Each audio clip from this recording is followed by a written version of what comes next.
ଆଉ ମନର ସେଇ ତିନୋଟି ଗୁଣର ଭିନ୍ନ ଭିନ୍ନ ପ୍ରଭାବ ଆମେ ଅନୁଭବ କରିଥାଉ। ପ୍ରଥମଟା ହେଲା କ୍ଷିପ୍ତ ସ୍ଥିତି।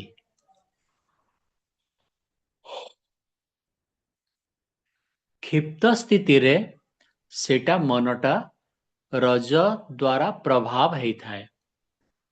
ରଜ ପ୍ରଧାନ ମନକୁ କ୍ଷିପ୍ତ ସ୍ଥିତି ଆସେ। ସେ କ୍ଷିପ୍ତ ସ୍ଥିତି ଆମର ଯେତେବେଳେ ଆମେ କୌଣସି କର୍ମ କରୁଛୁ ତାକୁ ଶୀଘ୍ରତାର ସହିତ ଆମେ ଯଦି କରୁଛୁ, ଭିନ୍ନ ଭିନ୍ନ କର୍ମକୁ ଗୋଟିଏ ସମୟରେ ଯଦି କରିବାକୁ ଆବଶ୍ୟକ ପଡୁଛି, ଯେମିତିକି ଗାଡି ଡ୍ରାଇଭିଂ ବେଳେ ମୁଁ ଉଦାହରଣ ଦେଇଥିଲି, ଆଗକୁ ଦେଖିବା, ପଛରେ ମିରରରେ ଦେଖିବା, ସାଉଣ୍ଡ ଶୁଣିବା, କିଏ ହର୍ନ ମାରିଲା, ଆଉ ପୁଣି ଲେଫ୍ଟ ରାଇଟ୍ ଷ୍ଟିଅରିଂ ବୁଲେଇବା, ଗିଅର ଲଗେଇବା, କ୍ଲଚ୍ ଲଗେଇବା ଗୋଡରେ ଆଦି ଆଦି।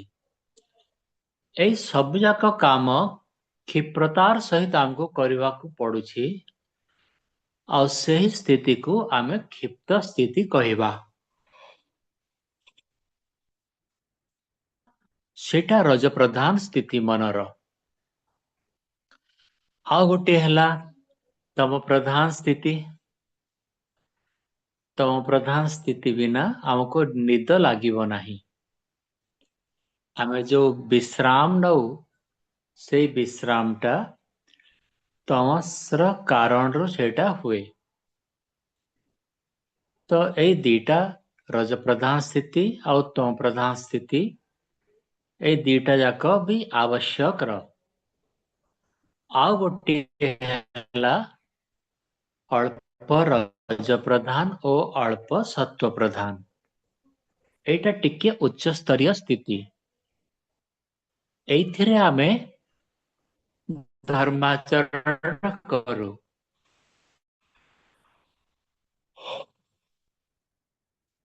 ସେଇ ଧର୍ମାଚରଣଟା ସତ୍ଵ ପ୍ରଧାନ ସ୍ଥିତିରେ ଆଉ ରଜ ପ୍ରଧାନ ସ୍ଥିତି, ଏଇ ଦିଟା ଗୁଣ ମିଶିକିନା, ପ୍ରକୃତିର ଏଇ ଦିଟା ଗୁଣ ମିଶିଲେ ଆମର ମନଟା ସବୁବେଳେ ପୁଣ୍ୟ ଆଡେ, ପୁଣ୍ୟ କର୍ମ କରିବା ପାଇଁ ସିଏ ଚାଲିବ। ଏଇ ତୃତୀୟ ସ୍ଥିତିର ପରେ ଚତୁର୍ଥ ସ୍ଥିତି। ଚତୁର୍ଥ ସ୍ଥିତିରେ ମନଟା ସତ୍ଵ ପ୍ରଧାନ ହେଇଯାଏ।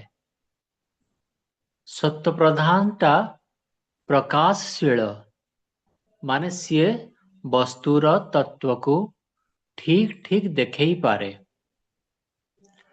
ତ ସେଇ ବସ୍ତୁ ତତ୍ଵ ଦେଖେଇବାର ସାମର୍ଥ୍ୟ ଆମର ସେତେବେଳେ ଆସେ, ଦେଖିବାର ସାମର୍ଥ୍ୟ ସେତେବେଳେ ଆସେ, ଯେତେବେଳେ ଆମ ମନଟା ସତ୍ଵ ପ୍ରଧାନ ହେଇକିନା ରହିବ। ଏଇଟା ଚୌଥା ସ୍ଥିତି ହେଲା। ପ୍ରଥମରେ କ୍ଷିପ୍ତ ସ୍ଥିତି, ଦ୍ୱିତୀୟରେ ମୂଢ ସ୍ଥିତି, ତୃତୀୟରେ ବିକ୍ଷିପ୍ତ ସ୍ଥିତି, ଆଉ ଚତୁର୍ଥରେ ଏକାଗ୍ର ସ୍ଥିତି। ଏଇ ଏକାଗ୍ର ସ୍ଥିତି ଚୌଥି ସ୍ଥିତିଟା ଆମର ସଂପ୍ରଜ୍ଞାତ ସମାଧିର ସ୍ଥିତି। ଏଇଟା ସାଧାରଣ ଏକାଗ୍ରତା ନୁହେଁ, ଯୋଉଟା କୌଣସି ଭଲ ଷ୍ଟୁଡେଣ୍ଟ ପାଠ ପଢୁଛି ସେଇ ସ୍ଥିତିଟା ୟାର ପାଖାପାଖି ହେବ, କିନ୍ତୁ ଏଇଠାରେ ବର୍ଣ୍ଣିତ ଯୋଉ ଏକାଗ୍ର ସ୍ଥିତି ଅଛି, ସେଇଟା ହେଲା ସଂପ୍ରଜ୍ଞାତ ସମାଧିର ସ୍ଥିତି। ଆଉ ସେଇ ସଂପ୍ରଜ୍ଞାତ ସ୍ଥିତି ଚାରି ପ୍ରକାରର: ବିତର୍କ, ବିଚାର, ଆନନ୍ଦ ଆଉ ଅସ୍ମିତା। ଏମିତି ଚାରି ପ୍ରକାରର ସ୍ଥିତି। ଆଉ ଏଇ ସଂପ୍ରଜ୍ଞାତ ସ୍ଥିତିର ପରେ ଗୋଟିଏ ବୈରାଗ୍ୟ ଆସେ। ସେଇଟା ହେଲା ଆମର ଯୋଉ ସଂପ୍ରଜ୍ଞାତ ସ୍ଥିତିଟା ଲାଗେ, ସେ ସଂପ୍ରଜ୍ଞାତ ସ୍ଥିତିରେ ପର୍ଯ୍ୟାପ୍ତ ମାତ୍ରାରେ आमको सुख अनुभव हुए आउ सेई सुखटा बाहर कौनसी जिनिस द्वारा डिपेंडेंट नुहे आमे बहुत आनंदित उत्फुल्लित हो जाऊ कारण सेटा सत्य प्रधान मन को भोग करा जाए आउ से सत्य प्रधान मन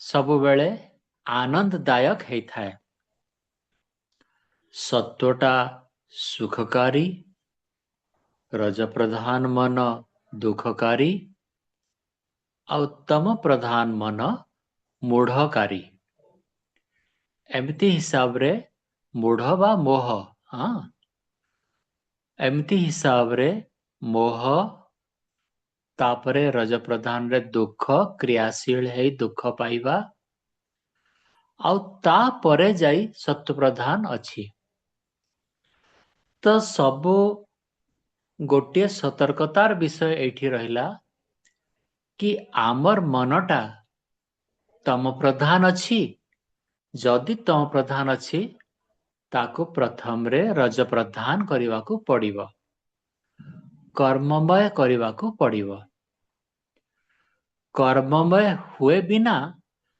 आमर रज प्रधान आमर तम प्रधान मन सत्य प्रधान को सीधा सीधा नहीं पारिबनी आमको से मूढ़पण को दुखपण रे परिवर्तित करिवाकू पड़िबो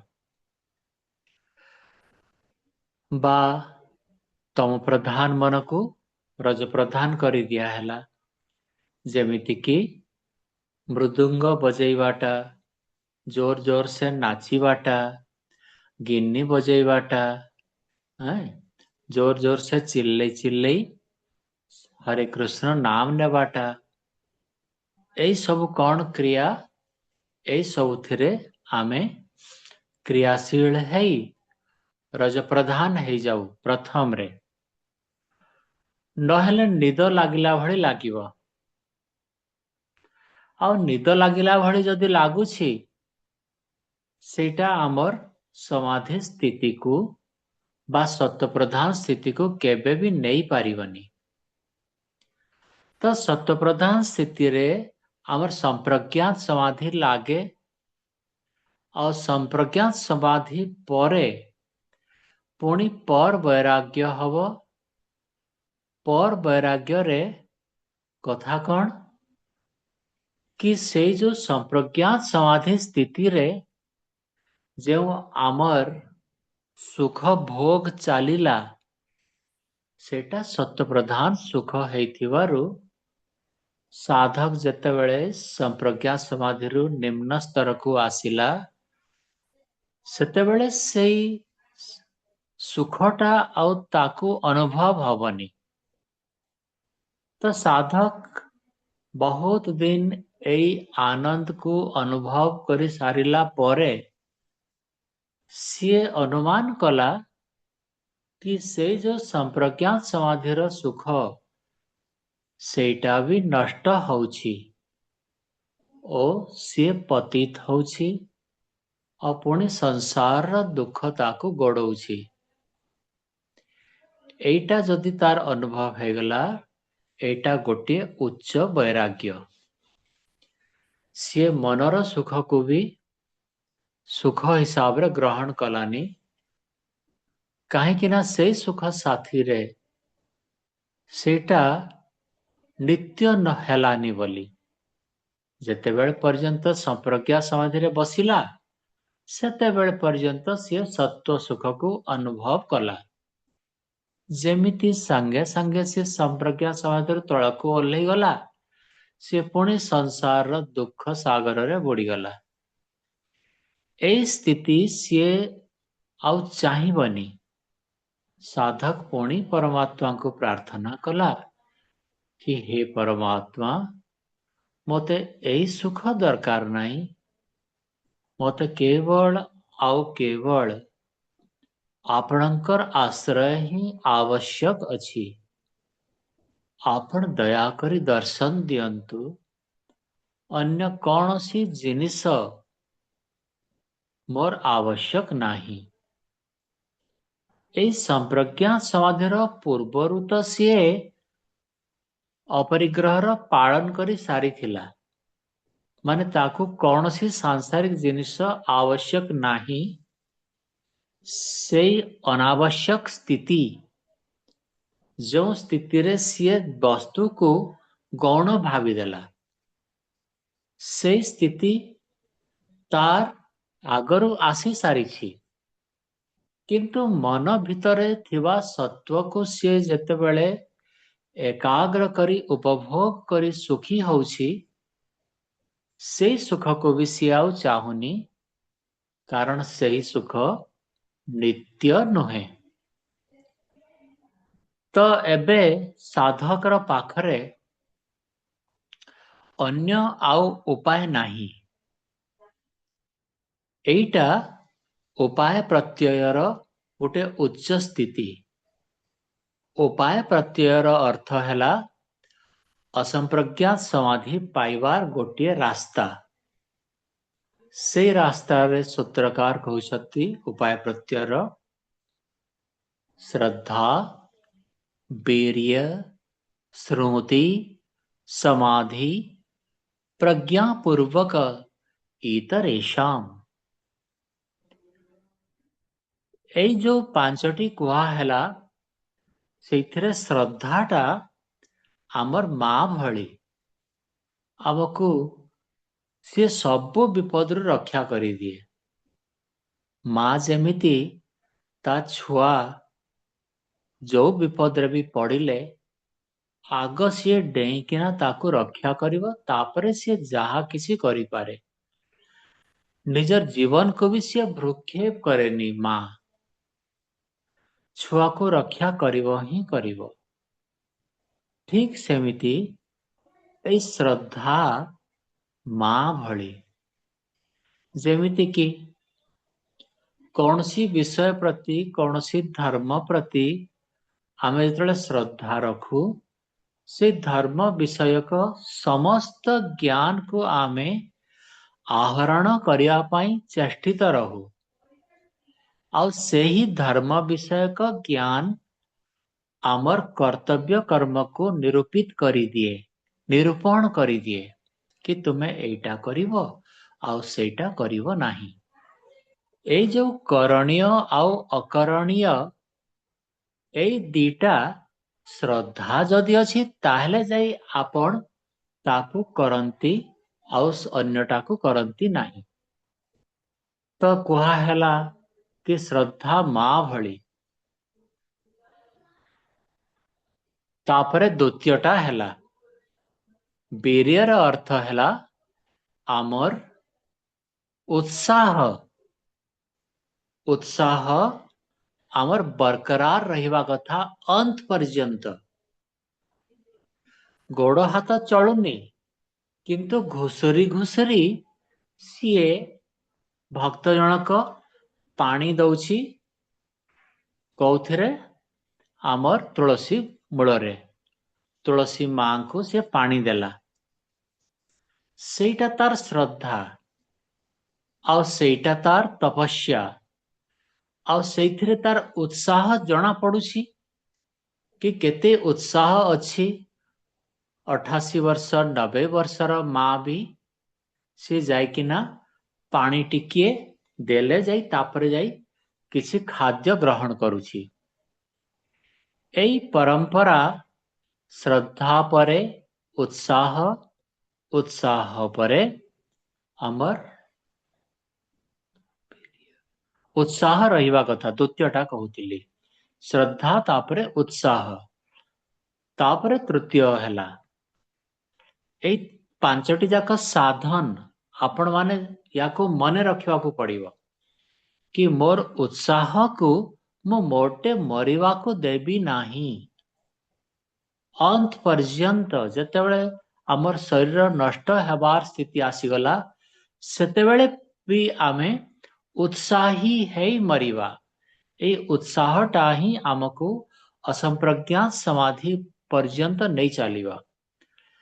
तो प्रथम श्रद्धा, द्वितीय उत्साह, तृतीय है स्मृति।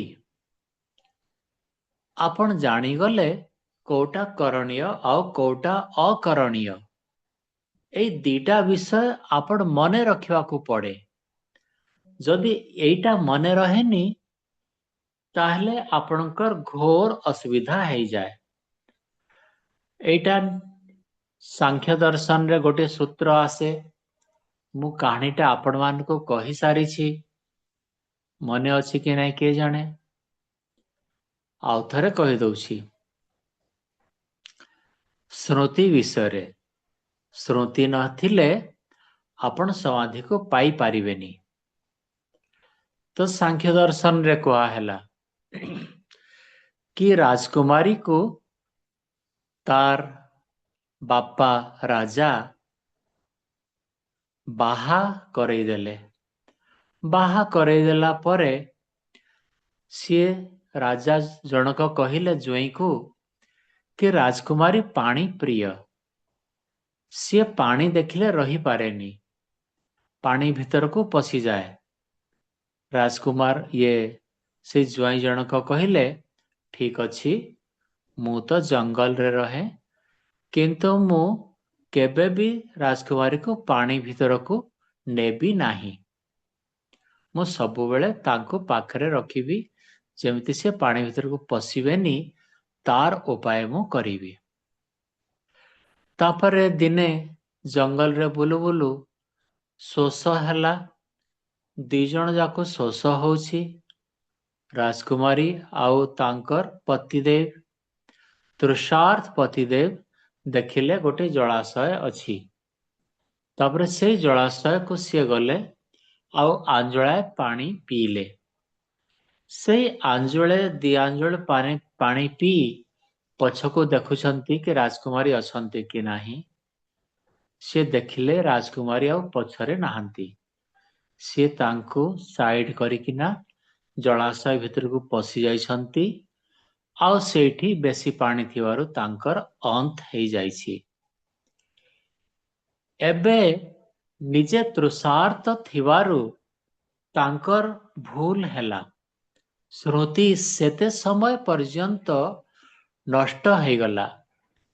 सेथिपई सिए एबे दुखी हो गले, अत्यंत दुखी हो गले कि मोर स्त्री आउ रहिले नाही। वर्तमान रा जो दुखर कारणटा एथिरे कहा हैला कि स्मृति शक्ति से पानी पीवा समय रे भी रहिवार थिला।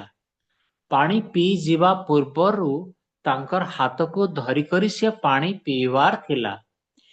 एहीपरि भावरे जदि आमे कौनसी विषय रे आसक्त अछु, ताहले सेई विषय जदि सामना को पळे आसीबो, आमे सेई स्मृति रे जो जिंसटा आमे आगरु रखिथिले सेटा को आमे भूली जीवा। आमे भूली जीवा कि भोग कले अनंत दुख, अनंत फला कोहा हेछि। अनंत माने असीम। जदि आमे भोग करिवा ताहले आमे अनंत दुखी हे जीवा। तार सीमा नथिवारु ताकू अनंत कोहा हैला। आउ अनंत फला, फल, कर्म फल बहुत जन्म जन्मांतर पर्यंत भोग करने को पड़िबो। एते जदि मन रहिबो, आमे कौनसी जिनिस को आसक्त हेई भोग करिवानी। आमे उपयोग करिवा, आमे व्यवहार करिवा, किंतु सुख पाइबा लक्ष्य न नेई तार व्यवहार आमे करिवा। एमिति अनेक विषय अछि जोटा कि प्रारंभिक साधक को तो आहरी बहुत मने रखी सजाग हेवा कथा। तो सेई स्मृति। तृतीय जिनिस हैला स्मृति, कौन कुहा हैला सेटा को मने रखिवाटा। चतुर्थ जिनिस सेटा हैला समाधि। अनेक व्यक्तिंकर गोटे दुईटी क्षण पाई समाधि लागे। अनेक व्यक्तिंकर से समाधि स्थिति रे से माने बहुत आनंदित हुअन्ति, तांको सुखकर लागे। से समाधि स्थिति मने रखिबाकू पड़िबो। आउ एइथिरे समाधिर अर्थ हैला संप्रज्ञात समाधि, अर्थ प्रारंभिक समाधि। तापरे पंचम विषय प्रज्ञा। प्रज्ञा माने विशेष ज्ञान। एई जो समाधि संप्रज्ञात समाधि लगेइले सेथिरु गोटे विशेष ज्ञान आसे। से ज्ञान को आमे भोग करिबाकू आउ निज मनरे रखिबाकू न भूली जिबाकू पड़े कि मु एई सब क्रिया कली आउ एई सब क्रियारू से प्रज्ञा बा से ज्ञानटा मोर उदय हेइथिला। एमिति हिसाबरे पांचटी जिनिसकू आमकू साधन हिसाबरे कुहा हेछि। मु आउ थरे कहि दउछि, आपण माने भी कहि दियंतु। कुहंतु श्रद्धा, श्रद्धा, उत्साह, उत्साह, स्मृति, स्मृति, स्मृतिर परे तापरे समाधि, समाधि, समाधि, तापरे प्रज्ञा। प्रज्ञा। एई पांचटी जिनिस आमे जदि मने रखिबा आउ याकू आमर अंत हेबा पर्यंत नष्ट करिबानी, याकू सजागतार सहित श्रद्धा को बढ़ाइबा, सजागतार सहित उत्साह को बढ़ाइबा। ए दुईटी काम कले बाकी श्रुति शक्ति बढ़ी जाए, बाकी समाधि लागी जाए, बाकी प्रज्ञा बा ज्ञान रो अनुभव हेई जाए। तो प्रथम दुईटा करणीय आउ मने रखिकिना तृतीय अनवर्ड्स भी आमे करिबाकू पड़िबो। आज मो विशेष अच्छा एइठी कंप्लीट हैला। आज मो विशेष करी दुईटा विषय कहि बोली भाबुथिली, किंतु अनेक लोकंकर अनुरोध रहिला कि कालीर विषय को उठे रखिया पई आउ थरे, सेथिपई भिन्न शब्द रखा हैला। तो जो दुईटा विषय रखिबे बोली भाबुथिली सेथिरु गोटे विषय आज रखिया पई समय हेबो। कर्म करिबा अनिवार्यता गोटे रास्ता रे कुआ हैला कि तुमको कर्म करिबाकू ही पड़िबो। जदि पुण्य कर्म करुन ताहले मुक्ति मिलिबो नाही। जेते जहा हेले भी कर्म छाड़ी पारिबो नाही। सर्वधर्म परित्यज्य माम एक शरणम ब्रज। सबु धर्म को परित्याग करी मोर शरण रे पळेई आस। एटा किए कहिले? एटा श्री कृष्ण अर्जुन को कहिले। एइथिरे कहि नाहंती सर्व धर्म कहिले, सर्व कर्म परित्यज्य कहु नाहंती। बहुत चालाकी रे सब शब्द संयोजना चालीछि श्री कृष्ण जी आउ अमर अर्जुनंक भितरे। तो सेई सर्व धर्म परित्यज्य माने कन्फ्यूज से हेई गलानी। एपटे एते संदेह जनक परिस्थिति जदि हेई गलानी, तापरे श्रीकृष्ण कहउछंती कि सबु जाक जहा कहिथिली सबु धर्म तो छाड़ी दे, माम एकम शरणम ब्रज। एठारे शरण र अर्थ हैला मु जहा कहूछि ताहा केवल करि चाल। सेई परिस्थिति आम भितरे भी हेबार आवश्यक अछि। हाँ, एटा कौन पाई कहली कि कर्म करिबा को से प्रेरित करि चाली छंती, अर्थात आमे माने मध्य कर्म को विरक्त हेई पारिबानी। आमे कर्म करिया पई बाध्य। द्वितीय रे आमर आ गोटे स्थिति हेबो कि ना आमे सत्व प्रधान रहिबा कथा कर्म कले सेटा रज प्रधानता हेबो आरंभरू एटा परे आउ टिके अछि एथिरा के अछि परे बुझिबे तो कर्म कले क्रियाशीलता हेले ता अर्थ हेला मनटा रज प्रधान हेला आउ जदि आमे ध्यान करूछु उपासना करूछु मंत्र जप करूछु सेई समयटा सत्व प्रधान हेला तो एई सत्व प्रधान मन रखिबा ना कर्म रे रज प्रधान करिदेबा आ गोटे जिनिस भी बार बार कुहा चलीछि कि धर्म रक्षा करबाकू आमे बाध्य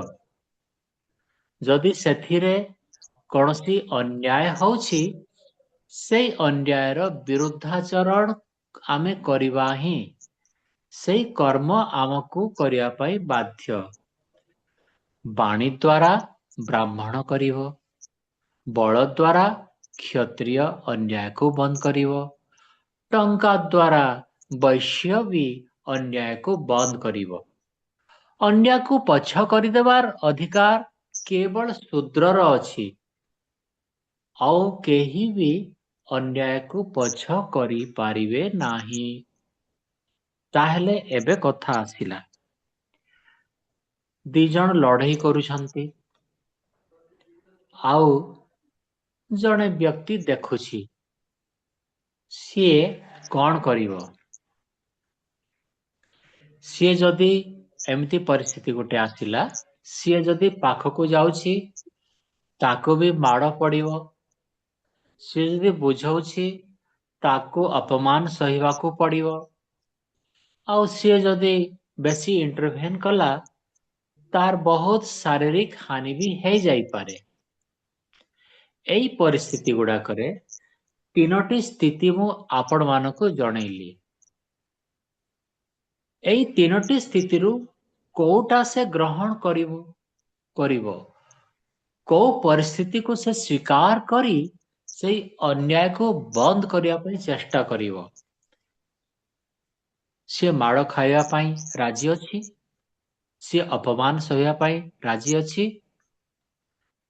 जदि सेई स्थिति नाही ताहले तो पाप हे जीवो भीष्मर शक्ति थाई सिए अन्याय को बंद कलेनी सेथिपाई सिए पापी हे जाइथिले सेमिति अन्य कौरव पक्षरे अन्य माने भी पापी थिले पाप केमती हैला सेमानकर निरवतारू पाप हैला कोगुटे पाप कर्म अलगा हिसाब रे करि नाहंती सेमाने पाप हैला कि पापी को रक्षण करुथिले सेमाने ता अर्थ गोटे बुझा पड़ुछि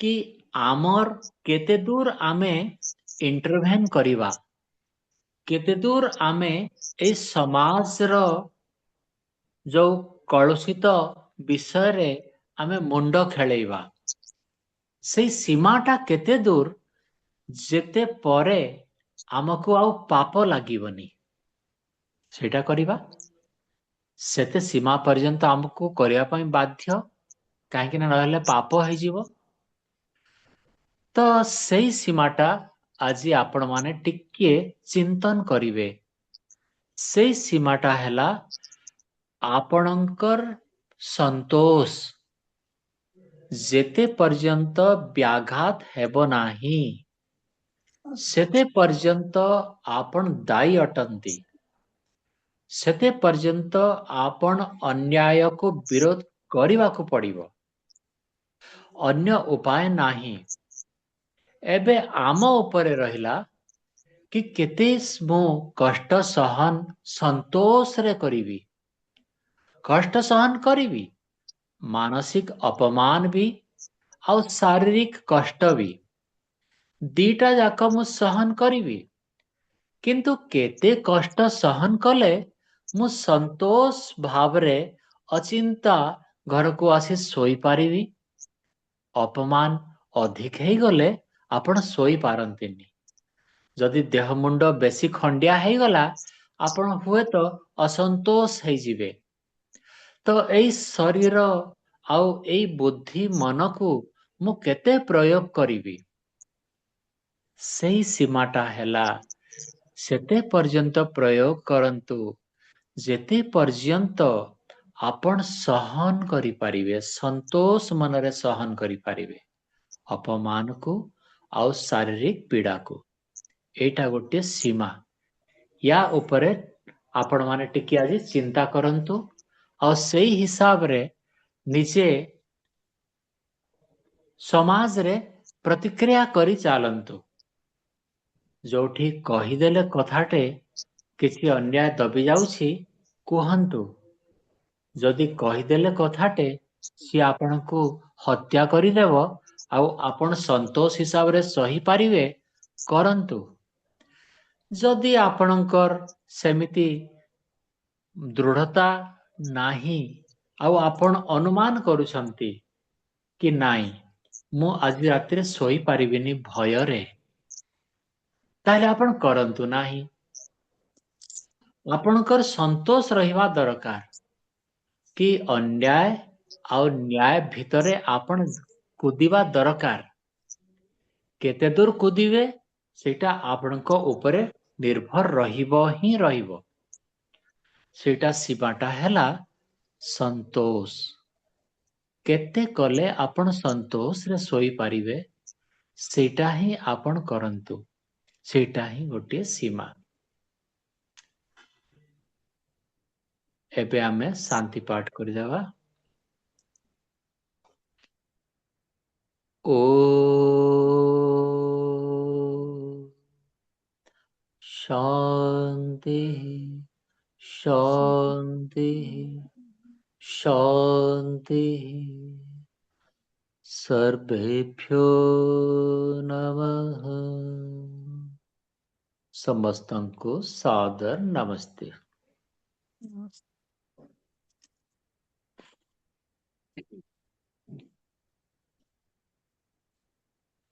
किछि डाउट अछि आपण माने पचारि परिवे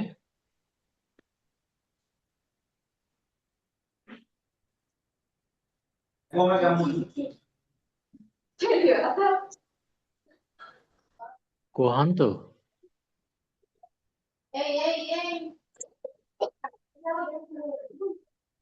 संजय बाबू आज डाउट नहीं आज पूरा स्पीचलेस आई मीन माने एई जो लास्ट जो जिसरा कहले मो मन रखली बहुत और क्वेश्चन थिला बट यार संतोषजनक आंसर दम पाउ नथली आज आपण क्लियर कर देले डाउट बहुत बढ़िया लागला माने लास्ट लर्निंग टा निश्चित भावरे एटा बहुत काम रो हबो हाँ साधक को जानिबा दरकार आउ सेथि पई जोटा ताकू मदद करिवो सेटा एठी कथाटा पडिथिला ठीक अछि समस्ते आउ के किछि कहबार अछि ई जो आपण जोटा कहले जो पांचटा श्रद्धा वीर्य स्मृति समाधि प्रज्ञा एटा हम जस्ट हाँ नेट रे सर्च करूथली एटा हाँ होची हाँ जोगसूत्र 1.20 एटा कोन जोगसूत्र 1.20 आई मीन अध्याय 1 अध्याय 1 रो 20 नंबर सूत्र हाँ इटा कोन माने से उपनिषद रो ना कोन माने नहीं नहीं नहीं जोग दर्शन रो कथा एटा पतंजलि हाँ पतंजलि जोग दर्शन रो आपण बढ़िया करूछंती चालंतो माडी चालंतो इंटरनेट रो भी बहुत सहयोग नियंतु आ जोठी से भूल कहिबो टिके पचारि दउथिबे हैला दादा हाँ हाँ कह जन मनर पांचटा स्थिति हैला गुटे हैला क्षिप्त हाँ 2 नंबर रे मूढ़ हाँ 3 नंबर रे विक्षिप्त हाँ 4टा एकाग्र हाँ 5 नंबर टा निरुद्ध निरुद्ध आटी बुझी ना हैला नेट क्लियर ना आसला जे ନିରୁଦ୍ଧ ଯୋଉଟା ହଉଛି ସେଇଟା ହଉଛି ଏଇ ଯୋଉ ଅସଂପ୍ରଜ୍ଞା ସ୍ଥିତିଟା ହେଇଥିବ। हाँ ଅସଂପ୍ରଜ୍ଞା। हाँ असंप्रज्ञात समाधि ଏକାଗ୍ରଟା ସଂପ୍ରଜ୍ଞା ଆଉ ନିରୁଦ୍ଧଟା ଯୋଉ ଅସଂପ୍ରଜ୍ଞା ମାନେ असंप्रज्ञात रही ଲାଷ୍ଟ ଆଉ ମୁଖ୍ୟ ଷ୍ଟେଜ ଆଉ। हाँ हाँ ସେଟା ସମାଧିର ମୋକ୍ଷ ସ୍ଥିତି ପର୍ଯ୍ୟନ୍ତ ନେଇଯିବ। ଲାଷ୍ଟ ସମାଧି ସ୍ଥିତି। हाँ हाँ ସମାଧି असंप्रज्ञात समाधि स्थिति। ହୁଁ ଆଉ ବିକ୍ଷିପ୍ତରେ କୋଉ କୋଉ ଅଛି ସତ୍ଵ ଆଉ ତମ ସତ୍ଵ ଆଉ ରଜ ଏଇଟା ଅଧା ଅଧା ମିକ୍ସଚର ହେଇକିନା ସିଏ ସ୍ଥିତି ଆସେ। ରଜ ମାନେ ରଜ ପ୍ରଧାନ ବି ହେଇଥିବ ଆଉ ସତ୍ଵ ପ୍ରଧାନ ବି ହେଇଥିବ। ଏଇ ଦୁଇଟି ଗୁଣ ଯଦି ଆସିଲା ଆମେ କର୍ମ କରିବା, ରଜ ପ୍ରଧାନ ପାଇଁ ଆମେ କର୍ମ କରିବା, କିନ୍ତୁ ସେଇ ସବୁ କର୍ମ ଧର୍ମ ପ୍ରଧାନ ହେଇ ରହିବ। ହଁ ଆମେ ଧାର୍ମିକ ହେଇଯିବା ଯଦି ଏଇ ଦିଟା ରଜ ପ୍ରଧାନ ଆଉ ସତ୍ଵ ପ୍ରଧାନ ସ୍ଥିତିରେ ଏଇ ସ୍ଥିତିଟା ଆସିବ, ମିକ୍ସଚରରେ ଏଇ ସ୍ଥିତି ଆସିବ। ଆଉ ରଜ ପ୍ରଧାନ ସ୍ଥିତିରେ କେବଳ ଆମ କର୍ମ କରି ଚାଲିବା ଆଉ ସେଇ କର୍ମ ଭିତରେ ଆମେ ଦୁଃଖ ପାଇ ଚାଲିବା, କଷ୍ଟ ହେଇଥିଲେ ଚାଲିବ। ହଁ ହୁଁ ଏସବୁ ବି ଆଉ ଟିକେ ଟିକେ ବ୍ୟାଖ୍ୟା କଲେ ବୁଝି ହବ ପରେ ହଁ ହେଲା। ହଁ ହୁଁ। ଆମେ ବିକ୍ଷିପ୍ତରେ ଅଛୁ ଆଉ। ଠିକ ଅଛି ତାହେଲେ କାଲି ବି ଜୁମ ରେ କରିବା ହେଲା। ଏ ଟିକେ ଟିକେ ଏଇଠି ନେଟ୍ କଟି ଯାଉଛି। ଆଚ୍ଛା ଆଜି ବି କଟୁଥିଲା। ହଁ ମୋର ବୋଧେ ନେଟୱାର୍କ ପ୍ରୋବ୍ଲେମ ରହୁଥିଲା କି କାଣା ଯେ ମଝିରେ ଟିକେ ଟିକେ କଟି ଯାଉଥିଲା। ନାଇଁ କଟୁ ନାଇଥିଲା ତ ତୋର ଏ ହେଇଥିବା। ମୋର ଆଡେ ପ୍ରୋବ୍ଲେମ ଥିବା ବୋଧେ। ହୁଁ ହଁ ମୋର ପଟରେ ୱାଇଫାଇ ଆଜି ପାଇଲି ତ ସେଥିପାଇଁ ଜୁମ ରେ କଲି ହେଲା। ହଁ ଆଉ କାଲି ବି ସେମିତି କୋଉଠି ୱାଇଫାଇ ଥିବ ଦେଖିବା ହୁଁ ହଁ ହେଲା। ରହିଲି ହୁଁ ଓକେ ନମସ୍ତେ ସମସ୍ତଙ୍କୁ ହୁଁ। ନମସ୍ତେ। ଆଜ୍ଞା ନମସ୍ତେ। ନମସ୍ତେ ନମସ୍ତେ।